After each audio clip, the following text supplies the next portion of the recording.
Deus, que fala assim: eu vou viver conforme a nobreza que eu recebi. Então presta atenção, o dia que você aceitou Jesus como Salvador, você se tornou uma pessoa nobre. Sabe o que é uma pessoa nobre? É uma pessoa de excelência. Então você não é qualquer um.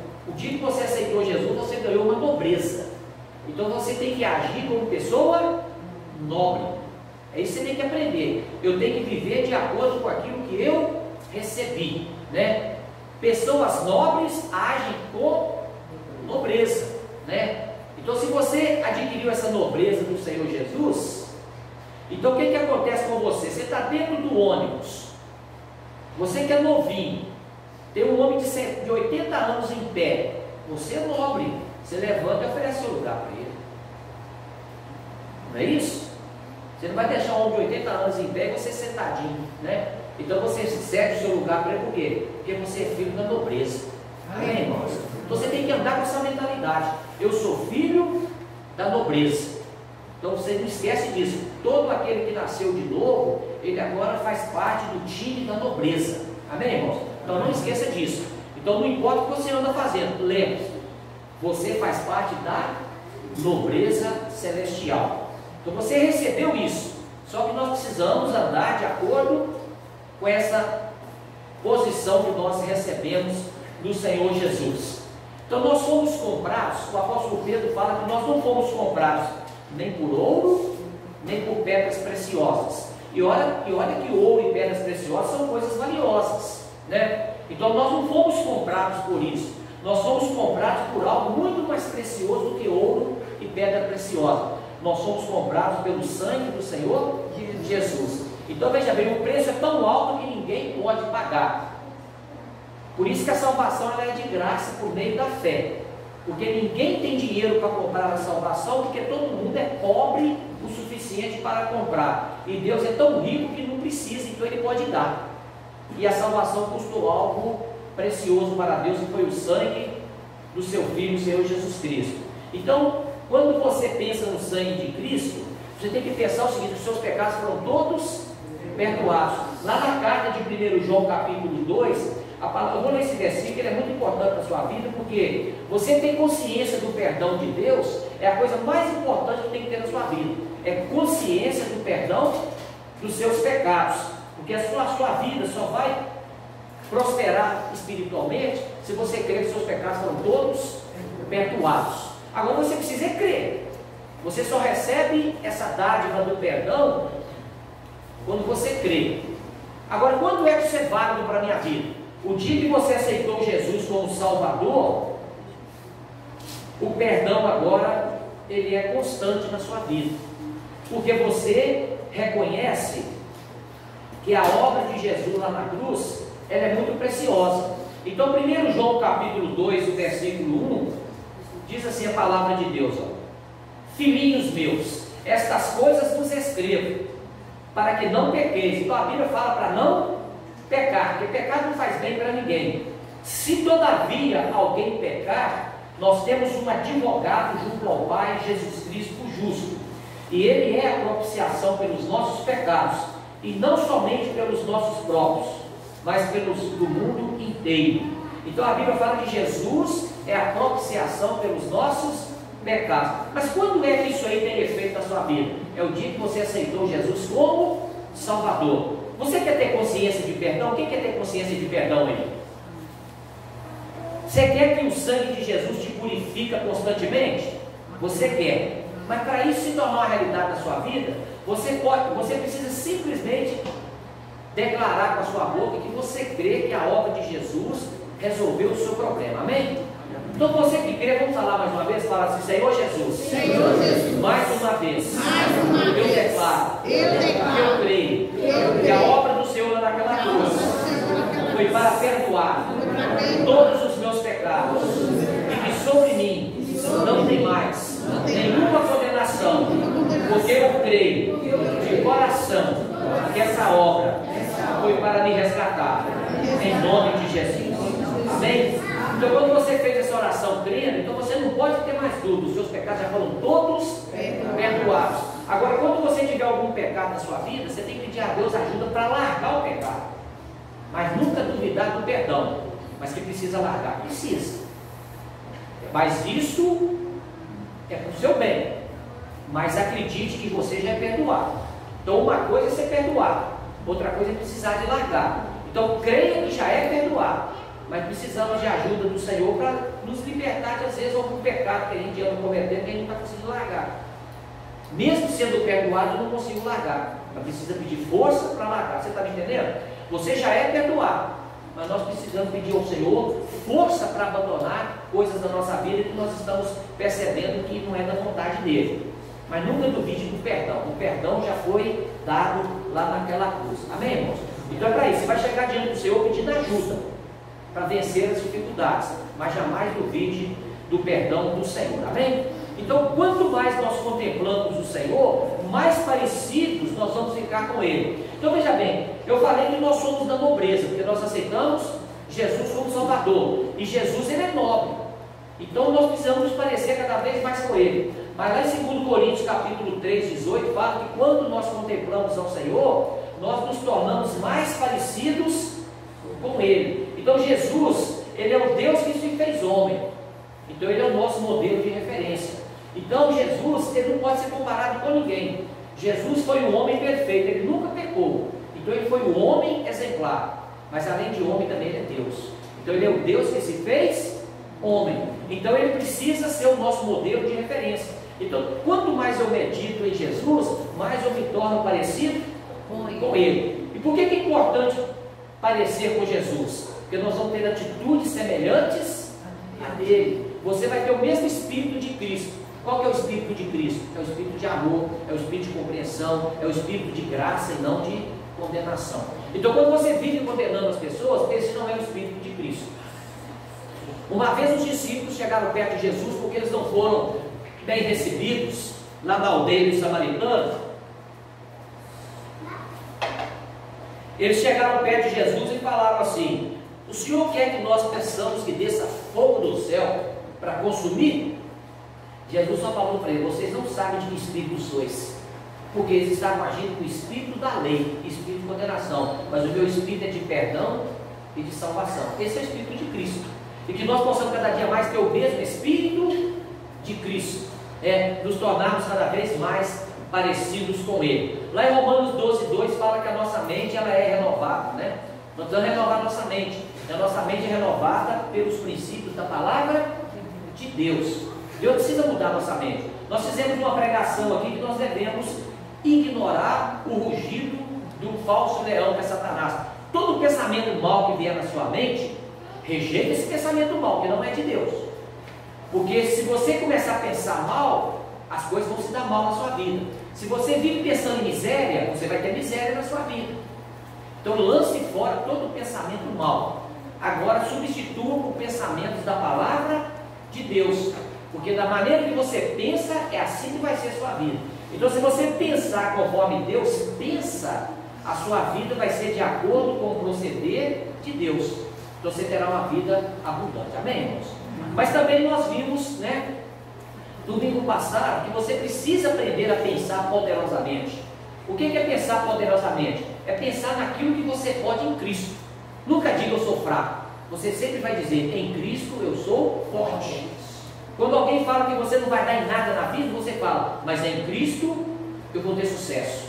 Amém, irmãos? Amém. Então em Cristo nós podemos todas as coisas. Vamos estar focando a nossa mente nisso. Então nós precisamos cada dia mais ter Jesus como nosso modelo, nos parecer cada vez mais com Ele, porque nós somos de um outro mundo, Nós somos de uma outra pátria.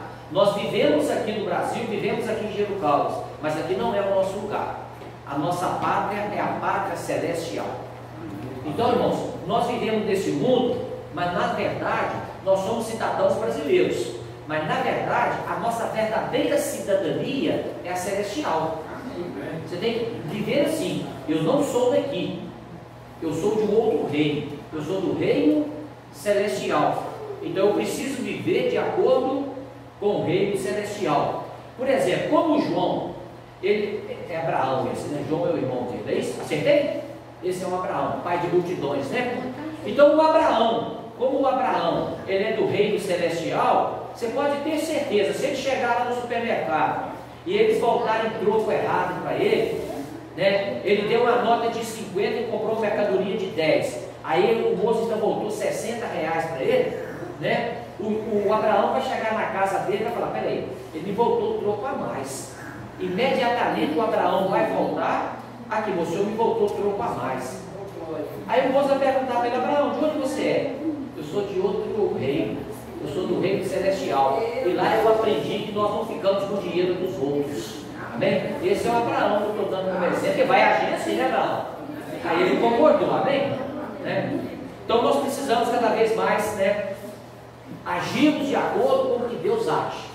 Então é agir com nobreza, né? Pessoas que vivem dando patada nos outros, é da nobreza, irmãos? Não é. Pessoas que fiquem zombando dos outros, é da nobreza? Não é.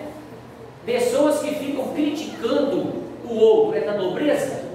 Não é. Então começa a pensar: eu não vou ficar criticando ninguém, porque eu sou filho da nobreza, e lá eu aprendi que eu não devo ficar criticando as pessoas. Eu não devo me considerar melhor do que ninguém. Amém, irmãos? Amém. Abra sua Bíblia aí lá em Apocalipse, capítulo 1, os versículos de 4 a 6. Apocalipse 1, de 4 a 6. Está falando sobre o apóstolo João.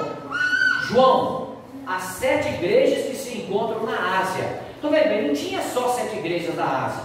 O número 7 na Bíblia indica perfeição. Então aqui é um número apenas indicando perfeição, representando todas as igrejas.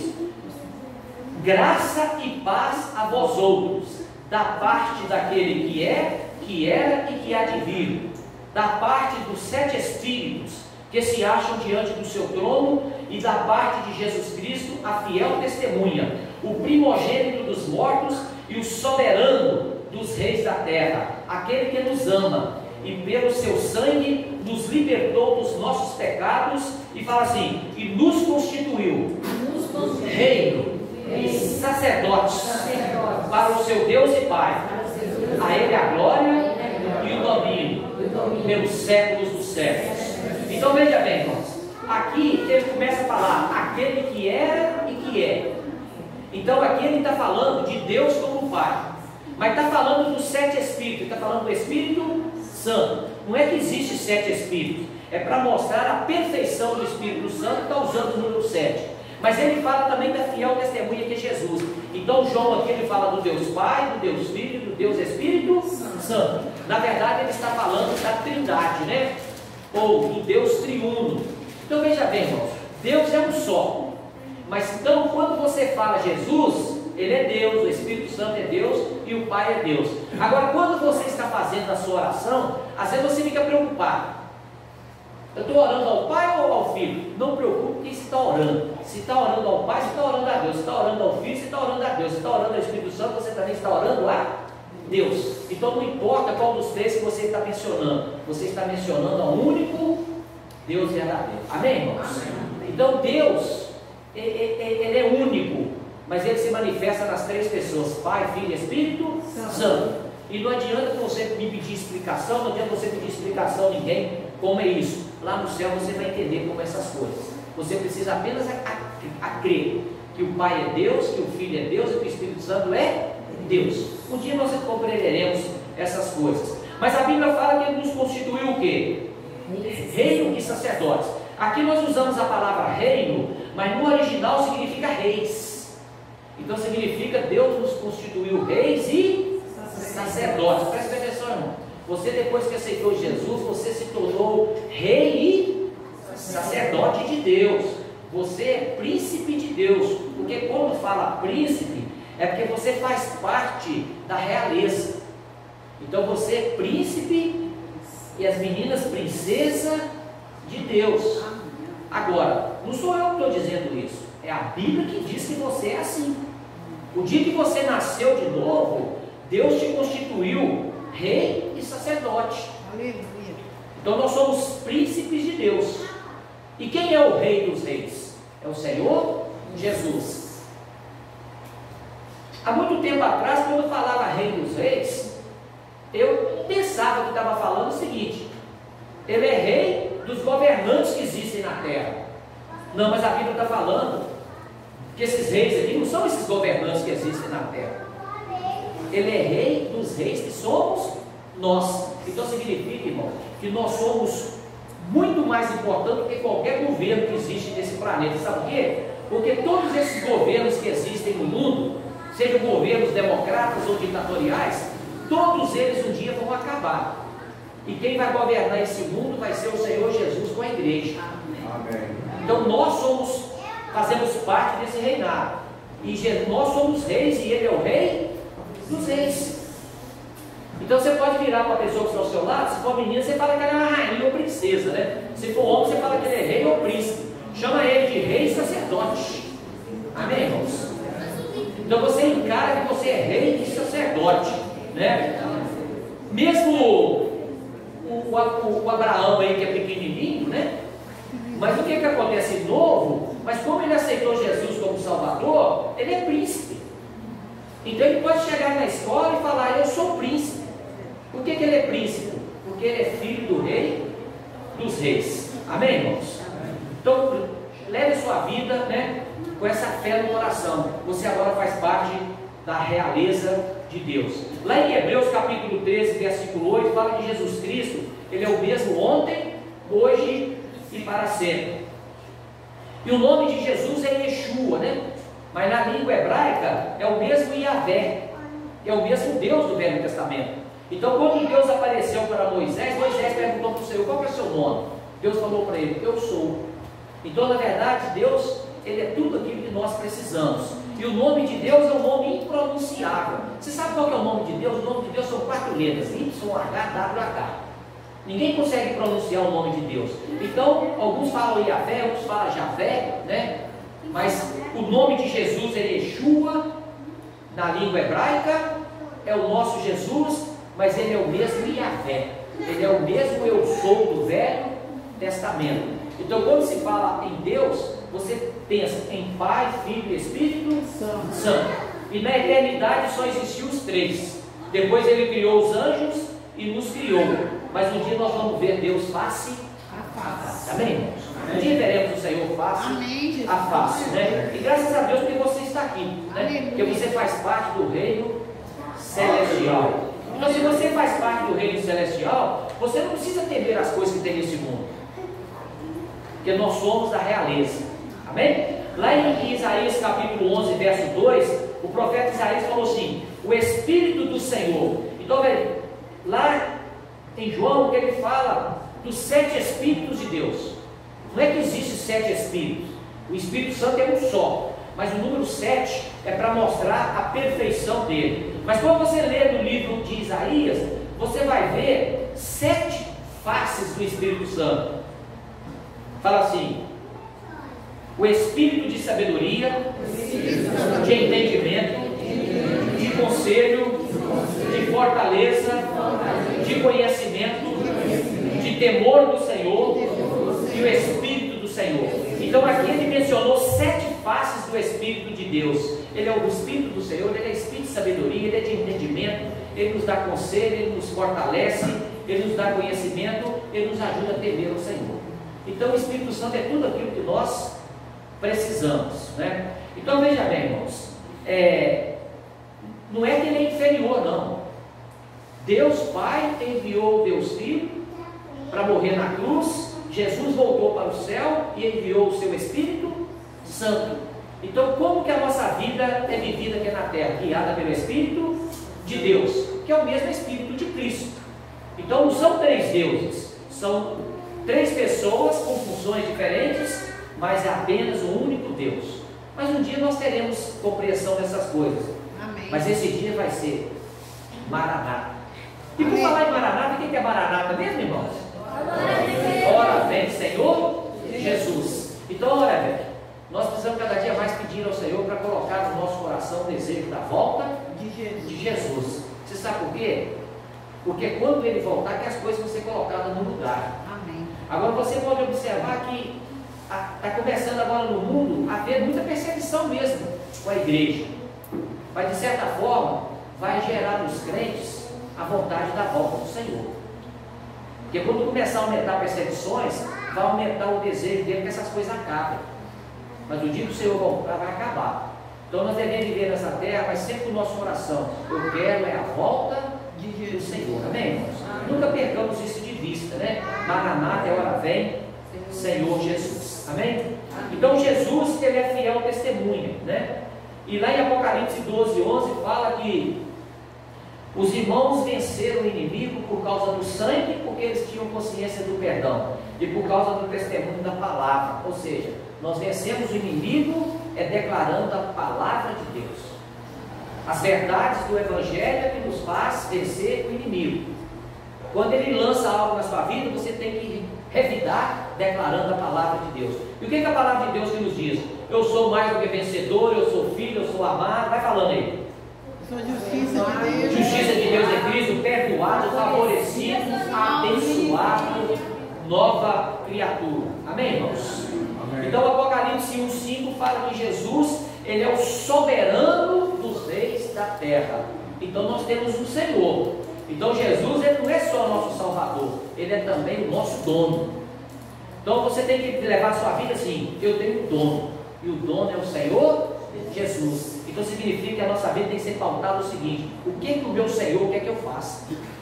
Então não é falar assim, o que eu vou fazer? O que o soberano Senhor quer que eu faça? Amém, irmãos? Então você é o rei, né? E você é sacerdote de Deus. Por que nós somos feitos reis? Porque Ele nos ama. Não é porque nós merecemos. Nós somos reis, mas não somos melhores do que ninguém nesse mundo. Simplesmente porque Ele nos amou e nos constituiu, né, reis e sacerdotes do seu reino. Amém? Então nós vamos pegar aqui o primeiro ponto. Fala assim comigo: fomos feitos sacerdotes. Então eu vou abrir a palavra de Deus aqui em Êxodo capítulo 18, que está lá no Velho Testamento, versículos 5 e 6. A palavra de Deus diz assim, ó: veio Jetro, sogro de Moisés, com os filhos e a mulher deste a Moisés no deserto, onde se achava acampado junto ao monte de Deus, e mandou dizer a Moisés: eu, teu sogro Jetro, venho a ti com a tua mulher e seus filhos. Versículo errado aqui. Pois é, mas o versículo eu não vou procurar aqui agora não. Mas na verdade, o texto de Êxodo, depois eu vou localizar qual capítulo correto, é que fala que foi vontade de Deus constituir a nação de Israel uma nação de sacerdotes. Então veja bem, o objetivo de Deus era fazer da nação de Israel uma nação de quê? Sacerdotes. Só que o povo não conseguiu corresponder a Deus. Aí sabe o que Deus precisou de fazer? Escolher uma tribo. Então Deus escolheu a tribo de Levi para fazer dela a tribo de sacerdotes. Então existiam 12 tribos lá em Israel. Então o que Deus fez? Escolheu a tribo de Levi. Mas o propósito de Deus inicial não era escolher a tribo de Levi. O propósito de Deus era que toda nação fosse uma nação de sacerdotes. Mas sabe o que aconteceu? Quando Moisés foi lá no monte para receber as orientações de Deus e demorou a descer, sabe o que o povo falou? Faz para nós um bezerro de ouro. E eles adoraram o bezerro de ouro. Substituiu o bezerro de ouro por uma adoração a Deus. Então o que Deus fez quando desceu? Falou com Moisés: destrua tudo isso. Aí Moisés destruiu, mas sabe o que Moisés fez? Chamou uma tribo, que foi a tribo de Levi, e gerou muita morte naquele dia, através da espada. Então dessa vez, o que aconteceu? Houve uma destruição por causa da adoração ao bezerro de ouro. Então uma nação que seria sacerdote, Deus falou: não tem como uma nação desse tipo, que adora o bezerro de ouro, ser constituída de sacerdote. Então a partir daquele momento ele escolheu uma tribo, a tribo de Levi. Então das 12 tribos, a tribo que foi escolhida para Deus para serem sacerdotes foi da tribo de Levi. Aí veio Arão e assim por diante. Então veja bem, irmãos, Mas esse não era o plano original de Deus. Mas qual que era a função do sacerdote? A função do sacerdote era levar as causas dos homens até Deus. Essa era a função do sacerdote. Por isso que a tribo de Levi foram escolhidos sacerdotes para quê? Vou dar um exemplo para você. Um judeu cometia um pecado. Então o que ele tinha que fazer? Ele tinha que ir até o sacerdote, levar o animal, e o sacerdote analisava o animal. Se o animal estivesse perfeito, o animal era sacrificado e o pecado era coberto. Então aquele animal levava o pecado do judeu que cometeu o pecado. Mas quem podia fazer isso pelo pecador? Era o sacerdote. Porque o sacerdote, ele estava intercedendo diante de Deus por aquela pessoa. Mas não era assim o plano de Deus. O plano de Deus era que toda a nação fosse sacerdotes. Mas agora nós podemos chegar aqui em nossos dias. Nós somos sacerdotes de Deus. Então significa, irmãos, que Deus não vai agora escolher uma pessoa especial para falar: você agora vai ser sacerdote, não. No Velho Testamento ele escolheu mesmo a tribo de Levi. Mas agora, todo crente é um sacerdote de Deus. Agora, você pode não estar exercendo o seu sacerdócio, mas não vai deixar de ser sacerdote. Agora, no Novo Testamento, todos somos sacerdotes. E qual que é a função do sacerdote? É pegar o homem e ligar ele até Deus. Então nós temos uma grande responsabilidade, que é pregar o evangelho para as pessoas. Amém. Você, como sacerdote de Deus, você tem que pegar o pecador e levar ele até Deus. Mas você não vai levar o pecador até Deus dizendo para ele que ele não presta, né? Que você é melhor do que ele. Não, você vai levar o evangelho para essa pessoa. E o que é o evangelho? São as boas novas. Qual que são as boas novas? Que Deus o ama e que Deus quer que ele faça parte do reino celestial também. Então essa é a sua função como sacerdote, é levar os homens até Deus. Então preste atenção, não importa a sua idade, você precisa encarar, como sacerdote você tem uma função, é levar as pessoas até Deus. E se eu não estiver levando, é um sacerdote que não está cumprindo o seu papel, é só isso. Mas não vai deixar de ser sacerdote por causa disso. No Velho Testamento houve isso mesmo. Deus deixou de fazer a nação e escolheu apenas uma tribo para serem sacerdotes. Mas hoje nós somos sacerdotes por causa que nós viemos de um sacerdote superior, que é o Senhor Jesus Cristo. Então, irmãos, esse é o desafio. Como sacerdote, nós precisamos levar os homens a reconciliarem com Deus. Não é Deus que tem que reconciliar conosco, é nós que temos que nos reconciliar com Deus. O que o apóstolo Paulo fala? Reconciliar-vos, pois, com Deus. Mas quem apresenta essa reconciliação? Somos nós, como sacerdotes de Deus. Essa semana, desde sexta-feira, eu estava num local aí tinha uma criancinha, o pai dela perguntou se eu podia trazer para entregar para a mãe dela aqui, né? Mas aí ele falou com a criancinha perto de mim, né? Descer para a criança não ficar com medo de vir embora comigo sozinha, né? Mas aí falou para ela assim, ele fica falando do Papai do Céu para a gente aqui, né? Aí a menina entrou no carro, aí eu vim conversando com ela, comecei a falar de Jesus e tal. Ela fez oração de confissão também, né? Depois eu comecei a contar os casos que eu tenho neto também, né? Ela começou a conversar comigo. Aí ele falou assim para ele, meu pai falou que isso é legal. Mas eu achei mesmo, né? Graças a Deus, né? Mas eu fiz o meu papel de sacerdote ali, né? De levar Cristo para crianças. Então não esqueça o seu papel, você é um sacerdote do Senhor nesta terra. Nós temos um papel, não é de afastar os homens de Deus, é de aproximar os homens de Deus. Mas você nunca vai aproximar uma pessoa de Deus condenando a pessoa. Nunca chegue perto de um drogado condenando a droga dele. Apenas apresente a mensagem do Evangelho para ele. Porque o Evangelho que vai fazer o resto da vida dessa pessoa. Lá em 2 Coríntios capítulo 5, de 18 a 20, a palavra de Deus diz assim, 2 Coríntios 5, de 18 a 20, olha: ora, tudo provém de Deus. Tudo provém de quem, irmãos? De Deus, que nos reconciliou consigo mesmo por meio de Cristo, Então nós fomos reconciliados com Deus através da obra de Jesus na cruz. Você nunca vai reconciliar com Deus. O que é reconciliar? É fazer as pazes. Porque nós éramos inimigos de Deus, mas através da obra de Cristo, agora nós podemos nos tornar amigos de Deus. Mas só através de Cristo.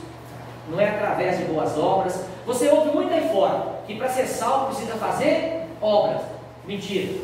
A salvação ela é de graça por meio da fé. Quem fez a obra é Cristo. A única obra sua para ser salvo significa fé. A fé é uma obra sua. Então, se você crê que Cristo é o suficiente, você vai para o céu. Então, ele não é só suficiente, ele é necessário e suficiente. Ele é as duas coisas ao mesmo tempo: necessário e suficiente. Não há outro caminho para reconciliarmos com Deus. É assim porque fomos feitos sacerdotes diante de Deus, né, Pai? E Ele nos deu o ministério da reconciliação. Olha qual é o ministério. Você tem um ministério, irmão. Fala com ele: irmão, você tem um ministério. Fala que o seu ministério chama-se reconciliação. E qual que é o seu ministério? É para apresentar às pessoas assim: Deus estava em Cristo, reconciliando consigo o mundo, não imputando aos homens as suas transgressões, e nos confiou a palavra da reconciliação, de sorte que somos embaixadores em nome de Cristo, como se Deus exortasse por nosso intermédio. Em nome de Cristo, pois, rogamos que vos reconcilieis com Deus. Então veja bem, nós somos embaixadores de Cristo aqui na terra, amém, irmãos? Você é embaixador. Uma pessoa, para ser embaixador de um país, ele precisa estudar muito, irmãos. E além de estudar, ele precisa ser indicado para ser o embaixador aí em algum país. Mas quando ele vai ser o embaixador, vamos pensar num país assim bem pobre, lá na África, tem país bem pobre. Então presta atenção. Um país rico manda um embaixador para lá.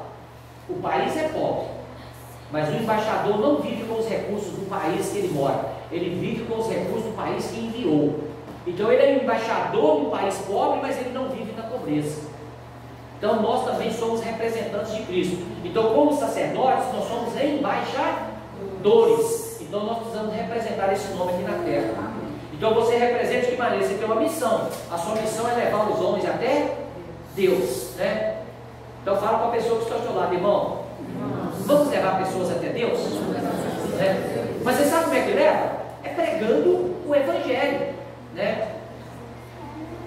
Hoje eu ouvi uma pessoa pedindo um aconselhamento, e ela mora na Itália, e ela estava querendo assim que a pregação dessa pessoa chegasse na Itália, mas para chegar lá alguém tem que traduzir ou dublar. Mas ele falou para ela o seguinte: às vezes alguém que vai dublar o outro tem uma voz que ninguém gosta de ouvir. O que ele sugeriu? Ouça você a mensagem e pregue em italiano para os italianos. Então não vai precisar nem de tradutor nem de dublador, mas você vai falar na língua original. Então o que ele está querendo dizer para ela? Você tem o ministério da reconciliação. Você tem a mensagem na sua boca e no coração. Então fale para as pessoas do Evangelho, da graça de nosso Senhor Jesus Cristo. Então você quer revolucionar esse dinheiro caldo, revolucionar esse Brasil? Comece a pregar o Evangelho, você vai ver a revolução. O que é pregar o Evangelho? Pregar o Evangelho é falar das boas novas, é falar que a salvação é de graça por meio da fé. É isso que as pessoas precisam ouvir em primeiro momento. Depois ela vai aprender outras coisas, mas o que ela precisa entender é o seguinte: os seus pecados já foram todos perdoados. Aí se você vai ver o seu vizinho viver em paz, porque os pecados dele já foram todos perdoados. E depois que ele crê que os pecados dele são perdoados, ele vai ter fé para pedir outras coisas. Ele vai ter fé para pedir saúde, ele vai ter fé para pedir emprego, ele vai pedir fé para ter casa própria, ele vai ter fé para todas as demais coisas. Porque ele sabe que a oração ela é respondida pela fé e que não precisa merecer a bênção de Deus, né? Então eu gostaria que você falasse para a pessoa que está ao seu lado: você não precisa merecer a bênção, apenas creia. Mas pergunta para ele se ele merece alguma bênção. Se ele falou para você que merece, Então ele não vai receber, ele só recebe se ele não merecer. Então fala com ele, bem-vindo à equipe dos que não merecem. Né? Mas aí você sabe, Leni, que esse pessoal aqui aprendeu tanto. Se você perguntar, eu estou pegando o Abraão como referência aqui, é porque ele é mais novinho, né? E tomara que ele vai dar a resposta certa. Abraão, você merece um copinho d'água, meu filho? Aí ele fala na sua cabeça que não merece, não. Então, parabéns para você, viu, meu filho? Né? Então, alguém depois paga uma pizza para esse menino, né? Amém? Então, veja, porque ele não merece. Então, na verdade, é essa mensagem que tem que levar para as pessoas. Que a salvação, ela é de graça, mas é para quem não merece. Mas para quem não merece, não é salvo. Se quiser merecer, não vai entrar no céu. Amém, irmãos? Amém. Então, como sacerdotes, você precisa levar isso para as pessoas. Então, nós somos sacerdotes de Deus, não esqueça disso. E como sacerdote, você tem que levar as pessoas até Deus. E você tem um ministério. O ministério seu não é afastar as pessoas de Deus, é aproximar as pessoas até o Senhor Jesus. Amém, irmãos? Então veja bem, o homem sem Deus, o homem caído, ele tem ódio de Deus. Sabe por que ele tem ódio? Porque não tem revelação. Porque ele atribui a Deus todas as coisas ruins que acontecem no mundo. Ao invés de atribuir Satanás, eles atribuem a Deus. Por quê? Porque as pessoas têm pensamentos ruins a respeito de Deus. E nós precisamos levar uma mensagem para mudar os pensamentos dessas pessoas. Então veja bem, o coração de Deus é para o bem. Eu não sei quantos anos atrás, não sei se tem 3 ou menos, que um avião estava levando jogadores daquele time lá, Chapecoense, que caiu. Mas a mulher de um desses que morreram falou para o filho dela que foi da vontade de Deus a morte do pai. Então, quando ela chegou em casa, tudo que estava falando a respeito de Deus, ou o menino rasgava ou rabiscava. Por quê? Porque ela passou a imagem errada de Deus. E aquilo ele começou a ter ódio de quem? De Deus, porque ela atribuiu a morte do pai a Deus, como se Deus ele derrubou o avião. Não foi Deus que derrubou o avião. E porque ele caiu, ninguém sabia, mas foi Deus que derrubou, não foi. Deus não está aqui caçando avião para derrubar, que ele não é terrorista. Entendeu, irmão? Deus está aqui para salvar as pessoas de acidente. Mas as pessoas têm essa imagem errada do Senhor. Então nós precisamos levar pensamentos corretos a respeito de Deus. Eu vou te falar, o pensamento foi divulgado muito na mídia. Quando começou essa pandemia, muitas pessoas começaram a falar: isso é Deus que está mandando. Mentira, não é Deus não. Deus está mandando é a cura, não é a doença. Agora, como que esse vírus entrou, né? Eu não vou aqui discutir a maneira que ele chegou até por aqui, né? Agora, uma coisa eu sei para você, não foi Deus que mandou esse vírus. Agora Deus está mandando ele embora, é outra história. Amém. Você sabe por quê? Porque se fosse Deus que estivesse mandando esse vírus, você não podia nem orar para ele ir embora. Como é que você vai mandar embora uma coisa que Deus mandou? Então não foi o Senhor que mandou. Mas tem muitos pregadores falando aí que é juízo de Deus. Não, não é juízo de Deus. O juízo de Deus virá um dia sobre o mundo, mas não é agora. Agora é hora de pregar, não é juízo. Agora é hora de pegar a graça de Deus que vai livrar a pessoa do juízo futuro que há de vir. Amém, irmãos? Amém. Então, quando a pessoa atribui a Deus coisas ruins, a pessoa está ferindo a santidade de Deus, né? Porque Deus é totalmente puro, e Deus é bom, e a sua misericórdia dura para sempre. Então, não importa, irmãos, a situação que você está passando por ela. Nunca duvide do amor e da bondade de Deus. As coisas estão ruins para o seu lado, você fala assim: mas Deus é bom. Amém. Mas vai vir pessoas falar: mas você está dizendo que Deus é bom, está acontecendo tantas coisas ruins ao seu lado, mas não tem problema não, eu continuo crendo que Ele é bom. Sabe por quê? Muitos irmãos do passado morreram por causa de Cristo, mas nunca negaram o nome de Cristo, se tornaram vencedores. E nós também devemos, né, independente das situações, falar: eu continuo amando ao Senhor, porque a fé é que nos leva a perseverar. Mas fé em quê? Nas verdades da palavra de Deus. Se você crê que Deus ama você, se você crê que é abençoado, você tem que crer que em algum momento Deus vai resolver esse problema. Amém. Porque nós não fomos chamados para viver em tribulação. Amém. A tribulação ela vem, mas nós somos chamados para viver uma vida de abundância, mesmo se a tribulação aparecer. Então a Bíblia fala que o choro pode durar uma noite, mas a alegria vem pela manhã, irmãos. Pode ficar tranquilo, porque nós somos mais do que vencedores. Lá em Romanos 5,17 fala que nós podemos reinar em vida, e nós reinamos em vida quando nós desfrutamos da graça de Deus e não dependendo do seu esforço, e também quando você crê que é justiça de Deus em Cristo. Fala assim: eu sou justo em Cristo Jesus. Amém? Mas ontem mesmo nós tivemos um encontro aqui, a pessoa estava acreditando de jeito nenhum que é justa. Então não importa se ela acredita ou não, mas se a Bíblia diz que eu sou justo, eu sou justo. E se você quer reinar em vida, você tem que dizer: eu sou justiça de Deus em Cristo. Quantos quer reinar em vida aqui? Amém. Então continua, todo dia você abre a sua boca e declara: eu sou abençoado, eu sou amado por Deus, eu sou perdoado, eu sou justiça de Deus em Cristo. Você vai reinar em vida. Amém, irmãos?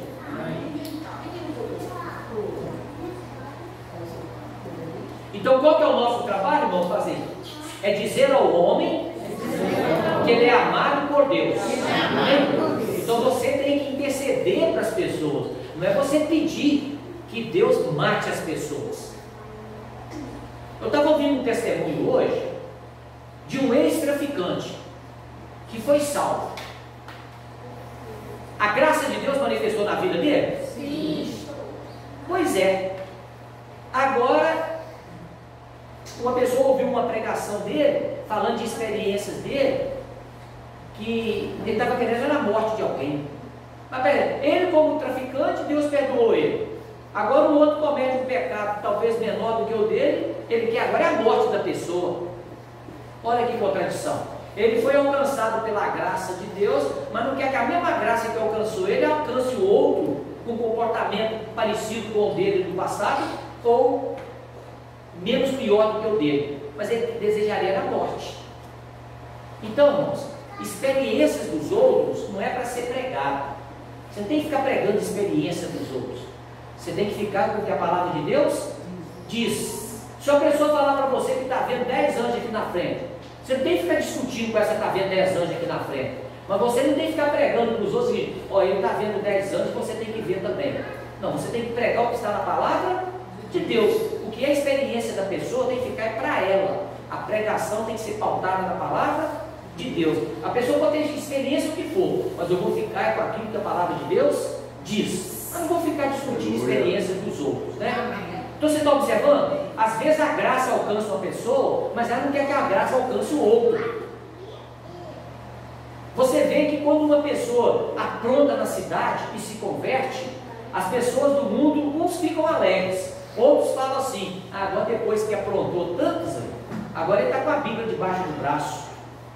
Pois é, mas é porque não entende a graça de Deus. Mas nós não podemos ser desses tais. Nós devemos sempre falar: Deus justifica o ímpio.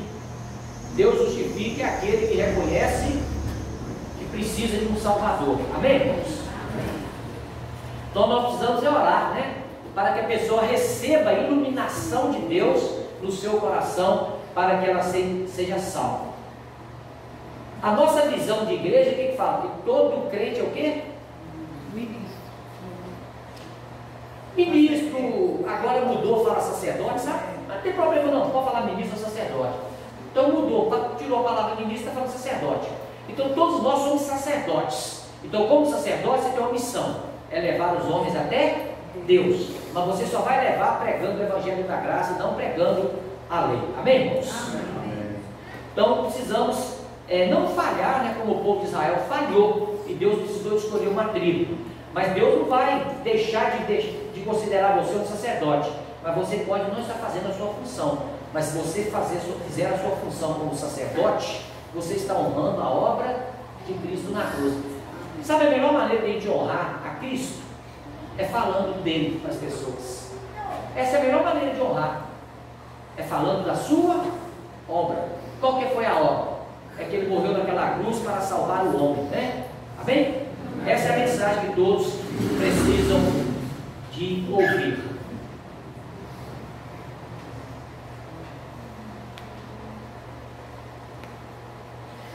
tome cuidado, o diabo, ele quer impedir a igreja de exercer o seu sacerdócio. O diabo que é isso?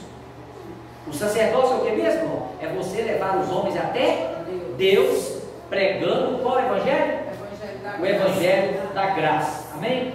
Agora veja bem, você não tem que pregar para as pessoas que elas têm que ser super santas. Deixa eu falar para você, sabe o que é ser santo na Bíblia?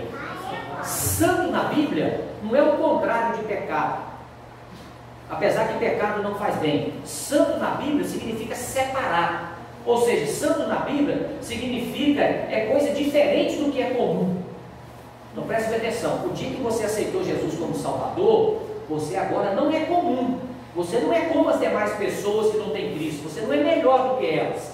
Então agora você não é uma pessoa comum, agora você é uma pessoa diferente, você faz parte da realeza de Deus. Então a palavra santo aqui significa que você foi separado. Então você não pode viver da mesma maneira que o mundo vive, porque você é separado. Você agora não é comum mais, mas você não é melhor do que ninguém. Mas você não pode achar que é comum. O que é comum? Igual a todo mundo, não é. Você agora pertence ao outro reino. E se você pertence ao outro reino, o que você precisa fazer?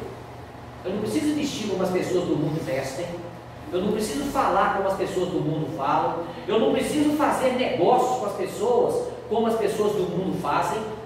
Quando eu estou falando assim, não estou dizendo que as pessoas do mundo todas fazem negócios desonestos, não.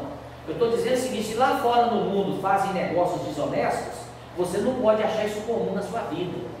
Agora você faz parte de um outro reino. Você precisa fazer negócios dependendo da orientação de Deus. As suas vestimentas não é para imitar o mundo. Mas como que eu devo me vestir? Não sou eu que vou te falar no modelo de roupa. Você vai chegar diante do Espírito Santo e falar para ele: Espírito Santo, como que eu devo me vestir? Ele vai te falar direitinho como é que deve, né? Então não precisa ninguém ficar passando uma lista para você. Qual que é o modelo de roupa que tem que usar? Eu não vou dar modelo de roupa para ninguém, né? E ninguém aqui está autorizado a usar modelo de roupa. Apenas manda a pessoa orar ao Espírito Santo. O que o Espírito falar para você é aquilo ali que vai servir para você. Se você tem o Espírito de Deus, você tem o melhor professor dentro da sua vida, amém? É só você que ser guiado por essa voz. Agora você precisa entender o seguinte, né? Você agora não é comum mais. Você não é como as demais pessoas, mas não é melhor do que elas, hein? Não confundam. Nós não somos melhores do que ninguém aí fora. Nós apenas somos separados por Deus. Nós não pertencemos mais a este mundo. Nós fazemos parte agora de um outro reino. Nós somos separados para o Senhor. Isso aqui é ser santo, é não ser comum, é ser separado para o Senhor. Lá em 2 Coríntios 5,17 fala: se alguém está em Cristo, é nova criatura. As coisas antigas já passaram, eis que se fizeram novas. Então preste atenção, irmãos. Você nunca vai chegar perto do irmão para condenar o irmão, mas você pode mostrar para ele que: irmão, isso que você está fazendo não faz parte da nossa vida, que nós somos nova criatura. Você não está condenando o irmão, você só está fazendo ele lembrar, se ele é nova criatura, aquelas atitudes não combinam com ele. Mas quem é que vai ajudar ele a ter um comportamento diferente? É o Espírito Santo.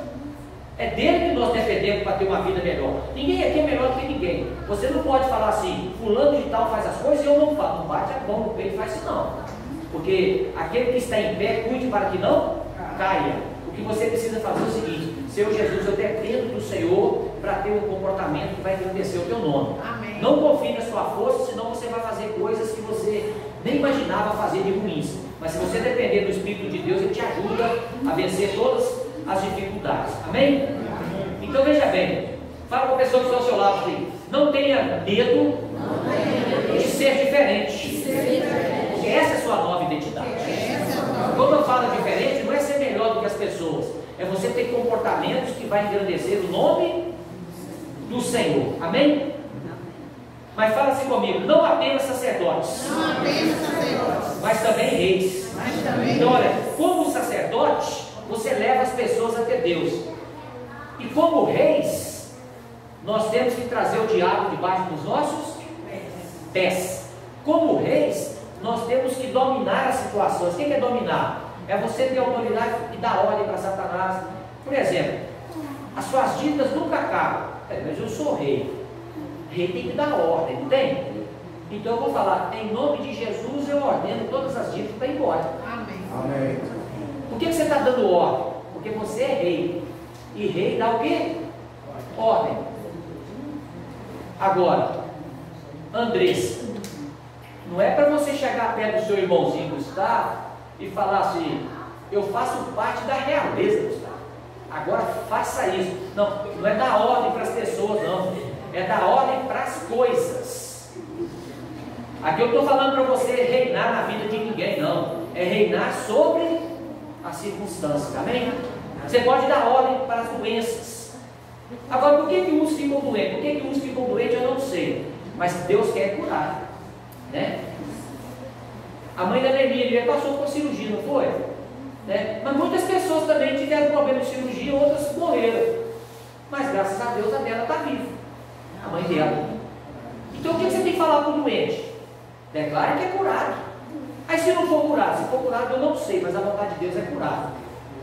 Então sempre você tem que falar o seguinte, eu vou reinar sobre as enfermidades, né? Eu vou reinar sobre a doença. Agora nós temos aqui, tem 1 ano e meio que a gente está reunido aqui. Agora, graças a Deus, eu não estou condenando quem pegou Covid, não tem nada disso não. Mas uma coisa eu sei, Deus não deixou ninguém pegar aqui dentro. E aqui ninguém usou máscara.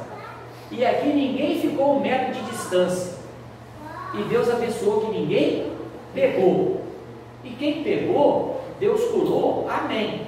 E eu não estou condenando quem pegou. Eu só estou dizendo que Deus permitiu que aqui ninguém pegasse. E todo mundo está aí dentro enrolado um do outro, amém, irmão? E ninguém está preocupado aqui. Se ficar preocupado mesmo, que maior é o que está em nós. Então, quando alguém chegar perto de você morrendo de medo da pandemia, você fala com ela, creia que maior é o Senhor do que qualquer vírus. Se você tem um Deus tão grande, você vai deixar uma situação ruim te amedrontar? Não, nós fazemos parte de um exército, está vendo? E nesse exército nós somos reis. E eu vou deixar um vírus me intimidar, vou deixar uma dívida ficar me intimidando? Não, eu vou crer que o Senhor vai colocar isso no chão, amém? Então vivamos, né, governando sobre as circunstâncias, né? 1 Pedro 2,9 fala que nós somos raça eleita, sacerdócio real, nação santa, povo de propriedade exclusiva de Deus. Então você é propriedade exclusiva de Deus, a fim de proclamar as virtudes daquele que nos chamou das trevas para a sua maravilhosa luz.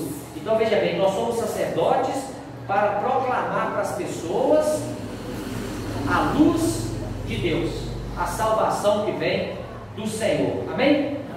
Então o Senhor Jesus, além de sacerdote, ele também é rei. E o que acontecia com a realeza do Senhor Jesus? Todas as pessoas que aproximavam diante de Jesus eram pessoas abençoadas. E olha que Jesus, ele nasceu da linhagem de Davi, porque como homem, ele tinha que ser descendente da linhagem real. E Jesus veio da descendência de Davi. Interessante que lá em Lucas capítulo 3, 31, que José, que foi um pai, não um pai biológico, né? Ele foi descendente de Natã, que veio de Davi. Já a Maria, ela veio descendente de Salomão, que foi também filho de Davi. Então significa que Jesus, ele veio da realeza, tanto do lado paterno quanto do lado materno. Estou dizendo isso como homem, né? Mas Jesus, ele vivia como uma pessoa normal entre as pessoas, mas ele era diferente. Diferente em que sentido? As pessoas, quando estavam diante dele, as pessoas sabiam que estavam diante de um príncipe, sabiam que estavam diante de uma pessoa de grande nobreza. Então significa também, irmãos, que tudo que Jesus fazia era nobre. Por quê? As atitudes de Jesus eram de nobreza. Então significa que nós devemos relacionar com os nossos vizinhos com nobreza, aprender com Jesus o que é ser nobre com as pessoas, porque todas as pessoas viam em Jesus o quê? Um príncipe, porque príncipe age com nobreza, amém, irmãos? Mas nós precisamos ser parecidos cada vez mais com o Senhor. E por último, né? Você como príncipe, lá em Números capítulo 7, de 1 a 3, então você é rei e você é sacerdote, e como príncipe você age com nobreza. No dia em que Moisés acabou de levantar o tabernáculo e ungiu e consagrou todos os seus utensílios, o altar, os seus pertences, os príncipes de Israel, os cabeças da casa de seus pais, os que foram príncipes das tribos que haviam presidido, ofereceram e trouxeram uma oferta perante o Senhor. Então esse capítulo é longo, mas depois que Moisés foi lá consagrar o altar, ele não pediu nada para os príncipes. Os príncipes trouxeram ofertas. Sabe qual foi a oferta que eles trouxeram? Eles trouxeram um carro de boi, mas na lei não estava prescrito para ofertar carro de boi. Aí Moisés foi perguntar ao Senhor se poderia aceitar aquela oferta. Aí Deus falou: pode aceitar a oferta deles. Mas preste atenção, não existia na lei para ofertar carro de boi. Mas aqueles príncipes ofertaram sem ninguém mandar, porque eles eram nobres. Mas sabe para que servia aquele carro de boi? Porque todas as vezes que tinha que desmontar o tabernáculo, os levitas tinham que carregar aqueles móveis, e eram pesados. Então eles perceberam que para aliviar o trabalho deles, o carro de boi ia transportar os objetos pesados. Mas na lei não estava nada escrito a esse respeito. Mas Deus viu nobreza na oferta dos príncipes e mandou aceitar. Então deixou isso registrado, sabe por quê, irmãos?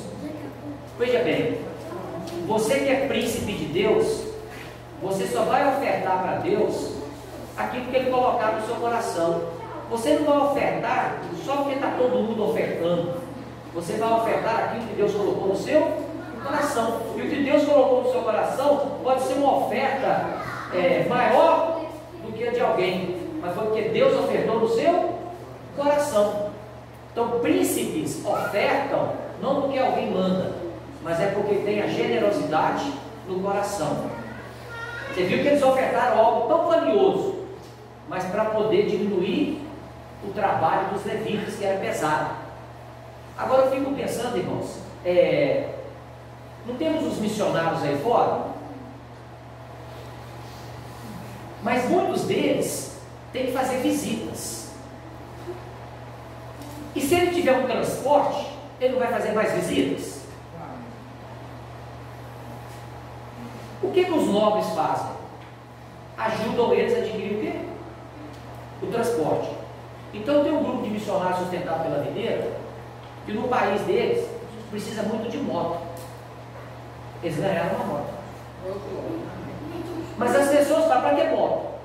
É para aliviar o trabalho deles. Ninguém pediu moto. Eles faziam a pé de bicicleta. Agora eles vão poder fazer com mais agilidade. Aliviou o peso para eles? Sim. Mas talvez moto ninguém dá valor. Por que vai dar moto para o missionário?